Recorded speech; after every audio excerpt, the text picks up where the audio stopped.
పనులకు పోతేటప్పటి నుంచి కడుపు నిండని పరిస్థితిలో ఉన్న వీళ్ళంతా కూడా బ్రతికే పరిస్థితి కూడా లేదు. 45 ఏళ్లకే 50 ఏళ్లకే కీళ్ళు నొప్పులు మొదలవుతాయి. పనులకు పోవాలంటే కష్టపడే పరిస్థితి. నాన్నగారు 50 ఏళ్లకు మీకు పెన్షన్ పెట్టాడు.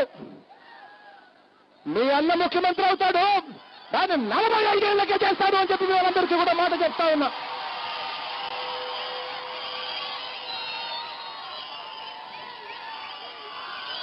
బడుగులకు బలహీన వర్గాలకు కష్టపడే వాళ్ళందరికీ కూడా 45 ఏళ్లకే పెన్షన్ వచ్చేట్టుగా చేస్తాను అని చెప్పి చెప్తా ఉన్నాను. ఎన్నికలప్పుడు ఎన్నికల ప్రచారంలో జగననే నేను ఏం మాట్లాడానో ఈ అంశం మీద ఇదే టీవీ స్క్రీన్ లో నేను చూపిస్తా, ఒకసారి చూడండి. చూసిన తర్వాత ఇదే పాదయాత్రలో నేనేం మాట్లాడానో చూపిస్తా, ఒకసారి టీవీ స్క్రీన్ లో చూడండి. చూసిన తర్వాత అప్పటికి కూడా మీకు ఏమాత్రమైనా కూడా మనస్సాక్షి అనేది ఉంటే క్షమాపణ కూడా చెప్పని చెప్పి కూడా అడుగుతా ఉన్నాను. ఈ కార్యక్రమం వైఎస్ఆర్ చేయూత అనే ఈ కార్యక్రమం ఇవాళ ఇంతకుముందు నేను అన్న ఎస్సీలకు, ఎస్టీలకు, బీసీలకు, మైనారిటీ అక్కలకు వాళ్ళ పరిస్థితి గురించి నేను చెప్పా.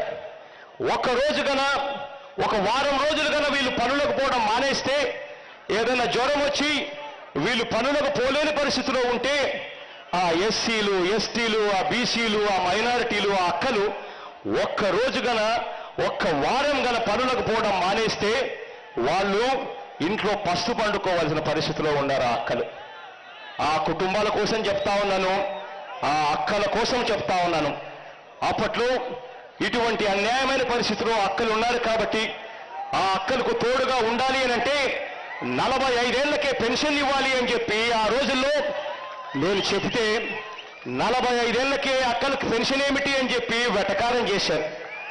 45 సంవత్సరాలకే పెన్షన్ ఏమిటి అని చెప్పి వెటకారం చేసిన ఆ సూచనను కూడా పరిగణలోకి తీసుకొని వైఎస్ఆర్ చేయూత అన్న కొత్త పథకానికి నాంది పలుకుతా ఉన్నాము అని చెప్పి నేను ఇవాళ చెప్తా ఉన్నా. ప్రతి 45 ఏళ్లు దాటిన ప్రతి ఎస్సీ, ప్రతి ఎస్టీ, ప్రతి బీసీ, ప్రతి మైనారిటీకి చెందిన ప్రతి అక్కకు, ప్రతి కుటుంబానికి అక్షరాల 75,000 రూపాయలు ఉచితంగా ఇస్తామని చెప్పి హామీ ఇస్తా ఉన్నాం మీ అందరికీ కూడా.